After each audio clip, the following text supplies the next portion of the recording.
বর্তমান world cup দেখে মানুষ যে বিনোদনটা না পাচ্ছে, বাংলাদেশের সংসদ অধিবেশন যখন হয় তার চেয়ে বেশি বিনোদন পাচ্ছে।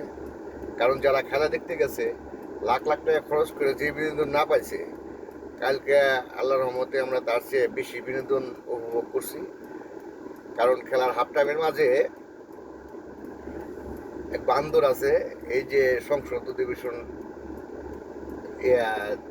চালিয়ে দিছে, তখন তো যাই এক নেত্রী, অনেক শিক্ষিত মনে হয় উনি, এবং ভালো মনে করেন যে বাংলা ভাষার তো গোষ্ঠী মারছে, ইংলিশের গোষ্ঠী মেরে দিছে। এখন যখন খেলা আমরা দেখি তখন তো ইন্ডিয়ান, পাকিস্তানি, বাংলাদেশি সবাই একসাথে, কারণ এক জায়গায় থাকি, একসাথে বসে খেলা দেখি। তো এই যে 16,000 কাঁচা রাস্তা টুডু দুর্নীতি, কারণ এরকম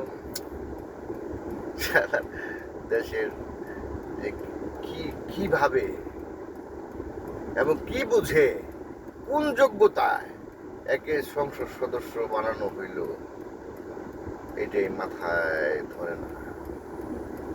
কারণ দেশের ভাবমূর্তি রক্ষার জন্য,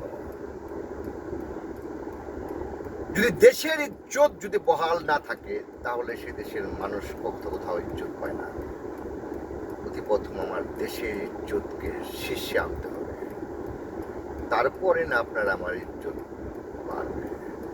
এখন আমার দেশের ইজ্জত যদি 16,000 কাঁচা রাস্তা হয় আর টুডু দুর্নীতি হয়, এইরকম সংসদ সদস্যরা তো সারা বিশ্বই দেখে, তাহলে দেশের উজ্জ্বল নক্ষত্র সংসদ সদস্যর কি বলবো, বলার ভাষা নাই। দেশটার একটা বিনোদনের কেন্দ্র করছে, এরা তো ভাইরাল হইয়া মোটামুটি যাই পয়সা পাতি কামাইতেছে। আর দেশের যে খেটে খাওয়া মানুষগুলো আছে তাদের জীবন বিপন্ন, কারণ এরা ওই কমেডিও জানে না, এরা কাউরে তেলও মারতে পারবো না, এরা কাউকে বলতে পারবো না তুই আমার হাট, কারণ এরা হলো কর্মজীবী। এই যে কর্ম করবে, আল্লাহ বিল্লাহ করবে, আল্লাহ যা রিজিকে রাখছে তাই খাবে।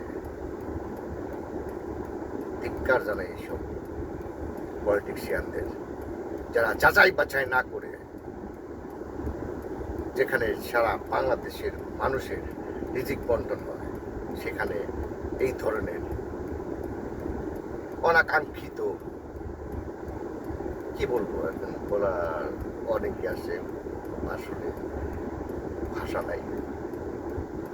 তো যারা পলিটিক্স করেন, রাজনীতি করেন, আপনাদেরকে অনুরোধ করি প্লিজ বাংলাদেশটাকে আর বিশ্বের মাঝে হাস্যকর করেন না।